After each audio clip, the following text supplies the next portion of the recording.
l'heure du délai. Il y avait un petit problème technique. Donc, Mélanie Scatolin, consultante en immigration du Canada. Bienvenue. 2025, la reprise des lives d'Immigration SCAT. Je vous souhaite une excellente année. J'espère que vos projets pourront se réaliser, que tout se passera pour le mieux pour vous. Pour Immigration SCAT, des beaux projets cette année. Comme vous avez pu le voir sur la page Facebook, nous sommes le choix du consommateur 2025 dans la catégorie consultant en immigration ici sur la rive sud de Montréal. Donc, c'est une belle marque de confiance. Je vous remercie énormément pour votre support, pour votre implication. On continue de notre côté à travailler très fort, vous rendre le meilleur service possible. Et aussi, nouvellement aujourd'hui, nous sommes maintenant partenaires de Desjardins. Desjardins qui est une coopérative, une institution financière ici au Québec. Donc, nous sommes fiers d'avoir eu la confiance là, de Desjardins pour accompagner les nouveaux arrivants justement dans leur processus ici au Canada. Donc, n'hésitez pas à nous contacter ou aller sur le site de Desjardins si vous avez des questions. Aujourd'hui, le live, donc, permis de travail et le chemin pour la résidence permanente au Québec. Avant tout, commentaires, je vous invite à écrire vos commentaires tout au long du live, vos questions. Je vais essayer d'y répondre le mieux que je peux. Et à la fin, je vais laisser justement une période là, de questions-réponses durant laquelle je vais faire ce que je peux pour répondre aux questions. Donc, on se rappelle, je ne donne pas de conseils spécifiques sur un cas. Je vais essayer de voir là, ce qui est en mesure de faire. Nouvelle mouture du live, on essaie des choses. Si vous avez des suggestions, des idées, gênez-vous pas pour nous écrire. Ça va me faire plaisir là, de mettre en pratique ou de mettre de l'avant ce que vous voulez. L'immigration, ça se planifie. C'est vraiment sur du long terme et le but du live aujourd'hui, c'est vraiment là, dans cette optique-là de planification. Donc, réalité. L'avantage de commencer avec un statut temporaire comme statut travailleur, d'une part, ça permet de découvrir la réalité canadienne. On ne se cachera pas, on a souvent des attentes et souvent, elles ne sont pas conformes à la réalité. Donc, c'est pas parce qu'on souhaite vivre au Canada que ça va nécessairement être le meilleur choix. Donc, avantage avec le statut temporaire, de plus, les frais sont moindres. Présentement, les frais du gouvernement pour un permis de travail sont de 155 $, résidence permanente, 1525 $. Seulement les frais du gouvernement. Donc, c'est sûr que c'est un pensez-y bien. Un autre avantage, c'est que ça permet d'apprendre. Donc, d'apprendre qu'est-ce qui se passe au Canada, d'acquérir de l'expérience également, d'explorer, puis en bout de ligne, de faire un choix éclairé. Est-ce que, oui ou non, je souhaite être résident permanent du Canada? Et en bout de ligne, avoir l'expérience de travail requise permet de rencontrer un des critères pour le programme d'expérience québécoise pour immigrer. Première étape, donc, d'avoir l'accréditation, l'acceptation du Québec. Je vais en parler un peu plus loin. Donc, ça permet justement d'être admissible. Alors, permis de travail, il y a eu beaucoup de changements dans les derniers mois, en 2024, justement. Donc, c'est comme ça. L'immigration est vraiment dépendante du gouvernement, dépendante des partis en place, de la politique. C'est quelque chose qu'il faut s'y faire et les programmes changent rapidement. Donc, il faut être à l'affût. Donc, ce que je vous dis aujourd'hui, c'est toujours en date d'aujourd'hui. Ça se peut très bien que ça change dans le futur. Il faut toujours se garder informé, rester à l'affût des nouveautés. Les permis de travail, c'est un statut temporaire au Canada. Donc, il y a une date de fin. il faut démontrer avoir l'intention de quitter le Canada, même si on a l'intention en bout de ligne d'être résident permanent. Ça, on appelle ça la double intention. La loi le permet. Donc, on peut avoir l'intention d'être permanent ici, mais quand l'agent va prendre sa décision sur le permis de travail, à ce moment-là, l'agent doit être satisfait que c'est un statut temporaire. Donc, il y a deux types de permis de travail ouvert et permis de travail fermé. Premièrement, le permis de travail ouvert, donc le rêve de plusieurs personnes. On peut travailler pour n'importe quel employeur, n'importe où au Canada. Il n'y a pas de documents préalables comme l'EIMT, le CAQ. Donc, ça, c'est des gros documents que je vais parler un peu plus tard. Mais, malheureusement, le permis de travail ouvert, c'est l'exception à la règle générale des permis de travail fermés. Pour vous citer certains exemples, il y a les PVT, permis vacances-travail. Donc ça, c'est obtenu par l'Expérience internationale Canada. Le Canada a certaines ententes avec d'autres pays, par exemple la France, et certaines personnes, donc des jeunes de 18 à 30 ans, par exemple, citoyens de la France, peuvent demander là, un permis de travail comme ça, un permis de travail ouvert. On s'entend, c'est limité. Permis de travail post-diplôme. Donc, permis de travail ouvert, et il y a eu des modifications cet automne. Premièrement, ce permis-là s'offre aux étudiants qui ont terminé leurs études au Canada. Là, on s'entend aujourd'hui, je me concentre sur le Québec. Le Québec a des différences avec différents documents avec le reste du Canada. Donc, moi, je suis consultante au Canada, mais aussi j'ai mon permis pour le Québec. Donc, je vais vous parler davantage du Québec. Mais bref, permis de travail post-diplôme, c'est un programme fédéral, donc c'est partout comme ça. L'étudiant, donc la personne, doit avoir, premièrement, étudié dans un établissement d'enseignement désigné, mais cet établissement-là doit avoir été financé par le gouvernement. Ensuite, l'étudiant doit avoir étudié à temps plein tout au long de ses études. Il pourrait y avoir des exceptions au temps plein. Là. Par exemple, il y a eu un congé pour maladie ou des explications comme ça. Mais c'est vraiment un étudiant temps plein et un programme d'études admissible. Et là, c'est ça ici qui a changé. Premièrement, si l'étudiant a étudié et il a obtenu un baccalauréat, une maîtrise ou un doctorat, il doit prouver qu'il maîtrise la langue, donc français ou anglais, c'est un niveau 7 de langue. Il doit avoir fait un cours d'au moins 900 heures au Québec, mais il n'y a pas de domaine d'études demandé. Donc, bac, maîtrise et doctorat. Je n'irai pas en détail là, pour les autres programmes, outre le domaine d'études. Donc, pour tout diplôme qui n'est pas les trois que j'ai nommés,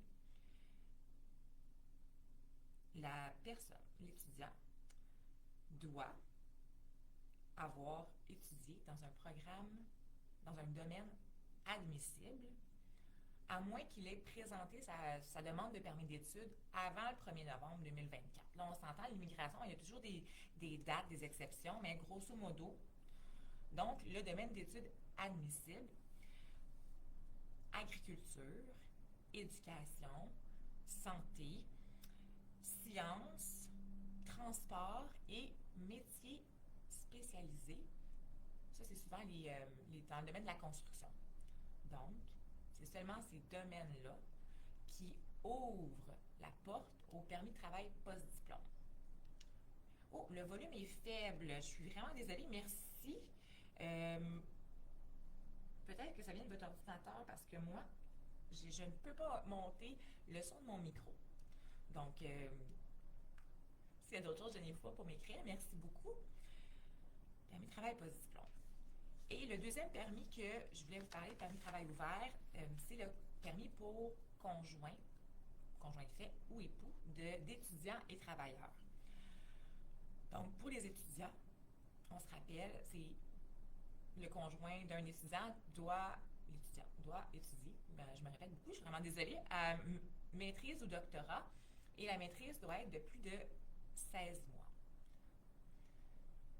À partir du 21 janvier 2025, donc la semaine prochaine, seuls les conjoints des travailleurs qualifiés qui travaillent dans une profession de catégorie 0 ou 1 pourront appliquer pour un permis de travail ouvert.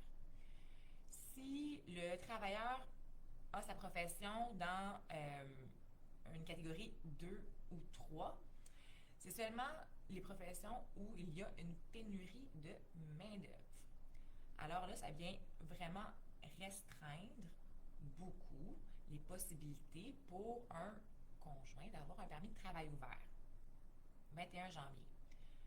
De plus, la personne qui travaille au Canada, son permis de travail, qui sera un permis de travail fermé, devra être valide pour au moins 16 mois et maintenant, les enfants à charge ne seront plus admissibles à présenter une demande de permis de travail ouvert.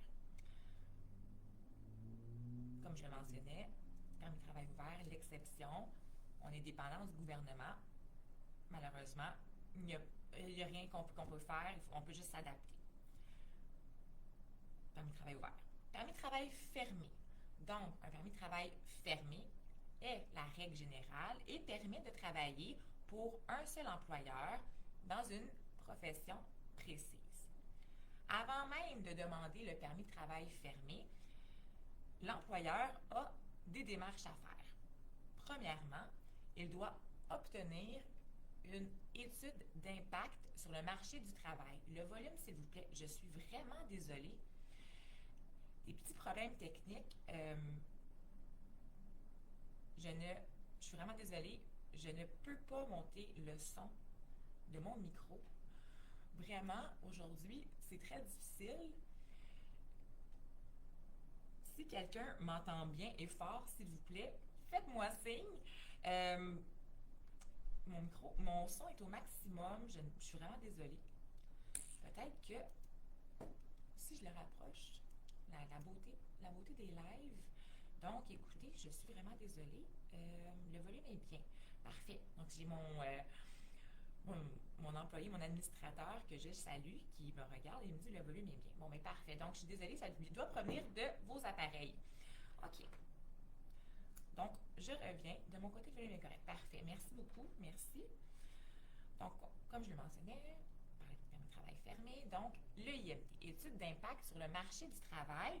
Donc, ça, c'est le gouvernement qui donne ce document-là qui vient établir qu'il n'y a pas de Canadiens, de citoyens canadiens ou de résidents permanents au Canada qui peuvent faire ce travail-là.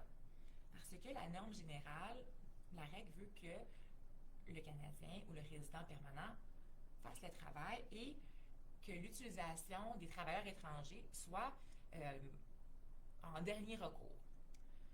Donc, ça, c'est l'employeur. L'employeur doit payer les frais, c'est à l'employeur de faire les démarches. Il est illégal à l'employeur de demander à l'employé de payer ou de rembourser. Donc, l'EIMT, il y a plusieurs catégories, je ne vais pas m'embarquer là-dedans parce que ça concerne l'employeur. On se rappelle, cet automne, il y a eu des modifications par rapport au bas salaire, donc le volet bas salaire ou haut salaire. Le salaire médian a augmenté. Donc là, ça vient vraiment mettre des obstacles particuliers. Aussi, par exemple, si le salaire est en bas, donc de 32,96 au Québec, donc le salaire médian, la région, donc où l'emploi est, le taux de chômage de cette région-là doit être inférieur à 6 %, sinon l'employeur ne peut pas présenter de demande de IMT. Et j'ai un commentaire à faire à cet égard. Le Québec est vaste, le Canada est grand. Il n'y a pas seulement la région métropolitaine de Montréal, il y a plusieurs régions où il y a des besoins de main-d'œuvre également. Comme je le mentionnais au départ, l'immigration, c'est un projet, c'est sur du long terme, c'est de l'investissement.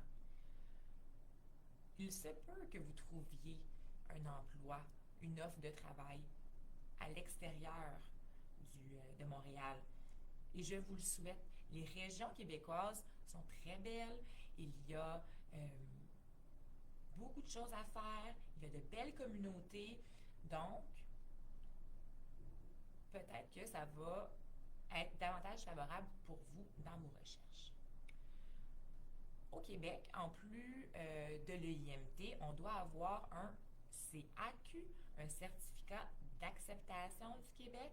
Donc, c'est l'employé qui demande ce document-là.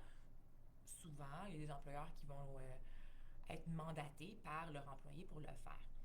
Et donc, une fois qu'on a le IMT et le CAQ en main, et ces documents-là peuvent prendre plusieurs semaines à obtenir, on peut présenter notre demande de permis de travail fermé. Ça revient à l'employé, donc c'est l'employé qui demande ce document dans le portail sécurisé d'IRCC. Plusieurs documents sont à déposer, entre autres un contrat de travail écrit et signé par l'employeur et vous. Donc, EIMT, CAQ, passeport, des choses comme ça.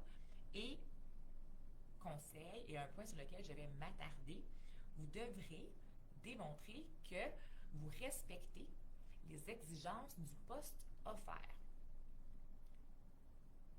Si vous ne respectez pas, si vous ne prouvez pas cela, il y a une bonne possibilité, une bonne chance que le permis de travail vous soit refusé. C'est quoi ça? L'employeur, quand il a affiché son poste ou quand il a fait ses démarches, a dû indiquer quelle est l'éducation minimale pour ce poste-là, quelle est l'expérience de travail minimale requise pour ce poste-là et ou toute autre qualification. Donc, c'est important de savoir ce que l'employeur a mis, ce qu'il a déclaré, parce que lorsque vous appliquerez donc le permis de travail dans le système, l'agent est en mesure d'aller voir les détails de l'EIMT en ligne. Donc, il est capable d'aller voir qu'est-ce qui a été déclaré à l'employeur. Alors, il faut que ça soit conséquent. Votre demande doit être conséquente avec ce que l'employeur a fait. Pour prouver, donc vous prouvez, si l'employeur demande une éducation minimale, bien sûr, vous devrez déposer vos diplômes et relever de notes. Je suggère toujours les deux ensemble. Si ce n'est pas en français ou anglais, déposez également la traduction. Si vous avez votre CAQ, vous devriez avoir ces documents-là en votre possession. En passant, tout ce qu'on donne au gouvernement du Québec, donc les documents pour les CAQ, etc., toujours en français. Et parce que le gouvernement du Québec, donc, travaille en français. Diplôme, relevé de notes et de traduction. Donc, la traduction doit être officielle, faite par un traducteur agréé. Donc, c'est pas vous, c'est pas votre ami qui l'écrit sur un papier. Et avec un sceau de certification, par exemple, ou une déclaration. Ici, au Québec, on a l'Ordre des traducteurs. Donc, je vous invite à aller voir le site là, du gouvernement du Canada. Tout dépendant par pays, ils vont dire là, qui peut traduire, qui peut être reconnu comme traducteur, par exemple, ou si vous devez aller à la mairie ou pour faire reconnaître vos documents. Et aussi, donc, ensuite, l'expérience de travail. L'employeur vous dit, bon, ben, ça prend 3 ans d'expérience de travail minimale, donc vous devrez le prouver avec, premièrement, votre CV, ensuite, des attestations d'emploi, donc lettre de référence de l'employeur qui atteste que de telle date à telle date, bon, vous avez fait ce travail-là. Ce qui peut être intéressant aussi, c'est d'écrire une lettre explicative dans votre demande qui vient un peu là, faire le lien entre ce que vous déposez en preuve et votre demande. Parce que l'agent va voir sa demande sur son écran. Il voit, bon, tel document, tel document. Il ne sait pas, lui, que c'est pour prouver telle chose. Il va s'en douter. Mais dans une lettre explicative, vous pouvez dire, bon, ben, je dépose tel diplôme qui vient prouver que j'ai un niveau secondaire afin de respecter ce que l'employeur demande. Oui, merci, bonsoir tout le monde. Et très important, toujours tout déclarer et ne pas faire de fausses déclarations ou des omissions. Donc, si vous avez des refus antérieurs, déclarez-le dans le formulaire. Dans le formulaire de permis de travail, il y a une liste de questions et là, on répond par oui ou non. 2 questions que je veux mettre à votre attention. Premièrement, il vous demande si vous avez eu un refus ou demandé de quitter le Canada ou tout autre pays. Moi, ce que je demande à mes clients, je leur demande, avez-vous un quelconque refus, quelque chose qui s'est passé en immigration dans n'importe quel pays? C'est comme ça qu'il faut voir la question.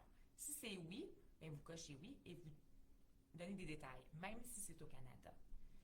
Chaque demande présentée doit être complète. Donc, il ne faut pas prendre pour acquis que l'agent va aller voir votre dossier. Déclarez vos refus. Deuxième élément, par rapport aux arrestations ou condamnations. La question est, avez-vous été arrêté ou reconnu coupable ou quelque chose d'autre, je ne me rappelle pas, au Canada ou dans n'importe quel pays? C'est pas et, c'est où. Très important, s'il y a quelque chose, il faut le déclarer. Donc, on applique pour le permis de travail, on attend. Il y a des délais, on l'obtient.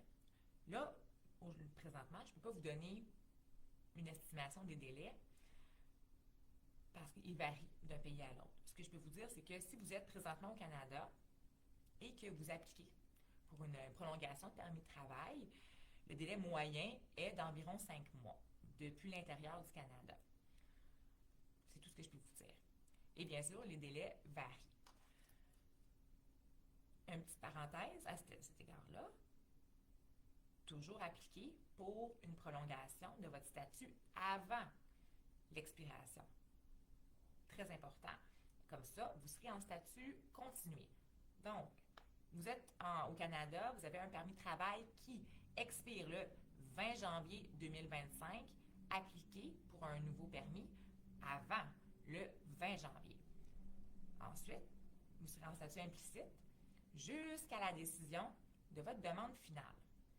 Votre statut va continuer, mais sous les mêmes conditions. Donc, si vous appliquez pour un nouveau permis de travail pour un nouvel employeur, vous ne pourrez pas commencer à travailler tout de suite. Par contre, vous pourrez, une fois le permis de travail déposé, vous pourrez écrire à IRCC et leur demander l'autorisation de travailler pour le nouvel employeur en attendant la décision finale. Le travail peut vous mener comme ça à la résidence permanente. La résidence permanente, il y a plusieurs programmes. Et je ne suis pas une experte. Il y a plusieurs programmes que je ne connais pas des autres provinces. Donc, je ne vous en parlerai pas, je ne les connais pas. Ce que je connais par contre, bien, les programmes du Québec.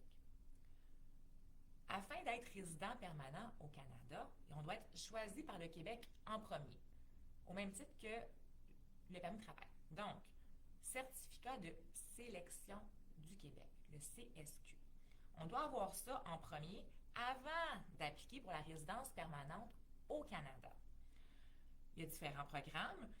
Le programme d'expérience québécoise, le PEQ, travailleurs qualifiés, est un programme en date d'aujourd'hui, toujours, qui permet, sous certaines conditions, aux travailleurs qualifiés qui qui rencontre les exigences d'appliquer pour le CSQ. Le travailleur au Québec doit, premièrement, travailler au moins 24 mois au Québec. Donc, travail légal, à temps plein, et le travail doit avoir été rémunéré. De plus, le travail fait, la profession, doit être dans les catégories 0, 1, 2 ou 3.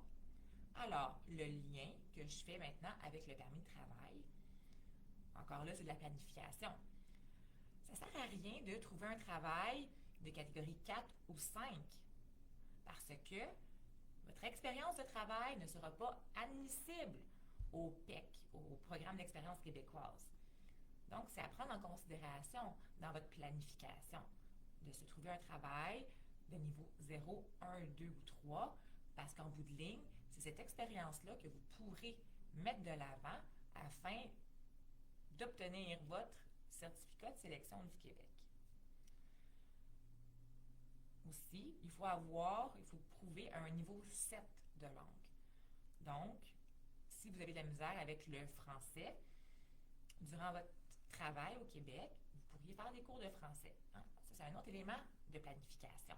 Si vous ne parlez pas le français, si vous avez vraiment de la misère en français, ce programme-là, Immigrer au Québec, ce n'est pas pour vous, malheureusement. Il faut démontrer la connaissance du français. Donc, une fois qu'on rencontre tous les critères, on envoie la demande de CSQ. On n'a pas besoin d'attendre d'être invité. Et là, il faut prouver, bien sûr, qu'on rencontre les critères. Alors, résultats de test de langue à envoyer, des attestations d'emploi, des relevés de paye, des documents fiscaux, etc. Et là, donc, on envoie le CSQ. Quand on obtient le CSQ, on peut appliquer pour la résidence permanente. Très important. Appliquer pour un CSQ, avoir un CSQ, appliquer pour la résidence permanente, ça ne donne aucun statut au Canada. Donc, de l'autre côté, en parallèle, il faut toujours maintenir un statut temporaire valide. C'est deux voies, comme je le mentionne dans mes clients, c'est deux autoroutes. Donc, il faut faire attention. Quand on est en possession d'un CSQ au Québec, on peut appliquer pour un permis de travail, mais ça va être un permis de travail fermé. Une fois qu'on applique pour la résidence permanente, lorsqu'on reçoit, quelques mois plus tard, l'accusé de réception, là, on peut appliquer pour un permis de travail ouvert transitoire. Mais c'est vraiment lorsqu'on a l'accusé de réception et on a le numéro de demande de la résidence permanente. Pour les délais du gouvernement sont toujours insondables.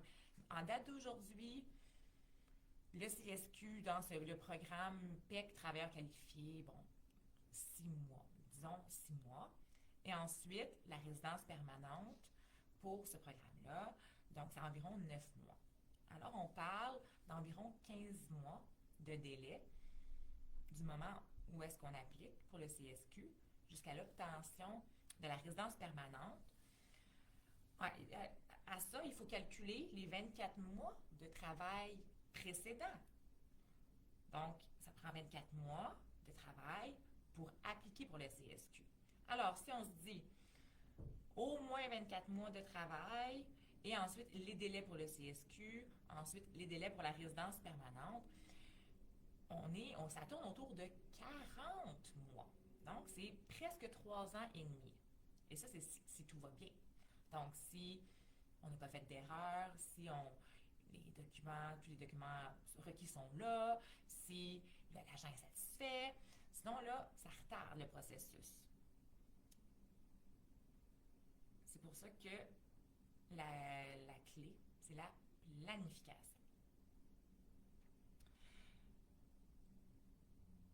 C'est ce que je voulais vous dire. Donc, permis de travail au Canada, jusqu'à la résidence permanente. Si vous avez des questions, je vous invite fortement à nous écrire. Je vais essayer de faire le meilleur suivi que je peux. Ce que je vais vous dire également, c'est qu'il n'y a aucune garantie en immigration. Si quelqu'un vous garantit quelque chose, c'est pas vrai. Parce qu'en bout de ligne, c'est le décideur, c'est l'agent, c'est le gouvernement. Donc, c'est pas parce que vous embauchez un consultant ou un avocat que vous allez obtenir quelque chose. Un consultant en immigration, donc, et un consultant réglementé, autre parenthèse, les consultants en immigration doivent être accrédités, donc avoir un permis émis par le Collège des consultants en immigration. Déjà l'année passée, j'ai fait plusieurs publications, plusieurs remarques, conseils, vérifiez toujours le permis de la personne. Parce que là, surtout en résidence permanente, on s'embarque sur du long terme, il y a des honoraires à payer, il y a des frais. Avant de débourser de l'argent, vérifiez le permis de la personne. Vérifiez que la personne qui se dit avocat est bien membre du barreau. Donc, Barreau du Québec, il y a un site, vous pouvez vérifier que la personne est avocat. Parce que seuls les avocats peuvent se dire avocat. Donc, moi, quand il y a des personnes qui me disent « Ah, maître, non, je suis pas maître, je suis pas avocate. » Quelqu'un qui se fait passer pour un avocat, il n'a pas le droit de faire ça. Donc, toujours prendre le temps de vérifier. L'immigration, je pense que ça fait 4 fois que je le dis, c'est de la planification. Donc, jour 1, vérifiez votre consultant ou votre avocat. Parce que les professionnels, nous, on est là en fait pour éviter des erreurs de parcours qui peuvent être coûteuses. Et bien sûr, là, prendre les procédures en charge. On est vraiment là pour les procédures, pour vous accompagner, pour vous représenter, pour répondre à vos questions. J'espère avoir répondu à vos questions. J'espère que j'ai pu améliorer un peu vos connaissances sur le sujet. Merci beaucoup d'être présent pour ce premier live de 2025. Il va en avoir d'autres. On essaie des trucs, nouvelles moutures ou bon. Je vous remercie énormément. J'espère avoir de vos nouvelles bientôt. Gênez-vous pas pour écrire ou nous appeler à Immigration SCAT. Je vous souhaite une excellente fin de journée. Merci.